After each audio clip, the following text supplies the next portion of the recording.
Asian cup হকিতে অধিনায়ক MIMO সহ ৭ খেলোয়াড়কে স্কোয়াডে না রাখাকে চলমান প্রক্রিয়া হিসেবে দেখছেন ফেডারেশনের সাধারণ সম্পাদক রিয়াজুল হাসান।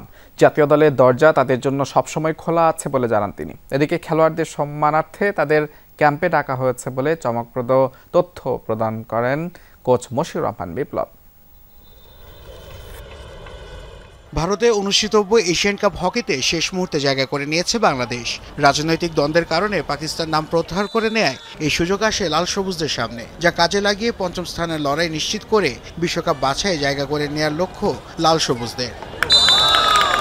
তবে স্কোয়াড নিয়ে আবারও আলোচনায় হকি ফেডারেশন। রাসেল মাহমুদ জিমির পর এবার দলে জায়গা হয়নি অধিনায়ক পুষ্কর খিসা, মিমো, নাইমুদ্দিন সহ আরও 6 খেলোয়াড়ের। যদিও বিষয়টিকে চলমান প্রক্রিয়া হিসেবে দেখছেন সাধারণ সম্পাদক রিয়াজুল হাসান। সময় আরও বেশি হয়তো বা এই টিম আরও চেঞ্জ হতে পারতো, এটা অস্বীকার করার কিছু নেই।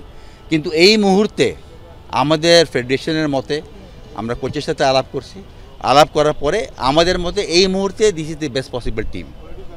যদি আল্লাহর মধ্যে টিম যদি পরে আরও কোয়ালিফাই করে তো আবার তো ক্যাম্প হবে, ওখানে আবার কে আসবে কে বাদ পড়বে এটা তো বলা মুশকিল। তবে চমকপ্রদ তথ্যতে দিলেন কোচ মশিউর রহমান বিপ্লব। কেবল খেলোয়াড়দের সম্মানার্থে নাকি ক্যাম্পে ডাকা হয়েছিল তাদের সম্মান রক্ষার্থে, বিকজ তারা সিনিয়র, তারা লাস্ট ক্যাম্পে ছিল, অতএব তাদের সম্মান দেওয়ার জন্য তাদের ডাকা।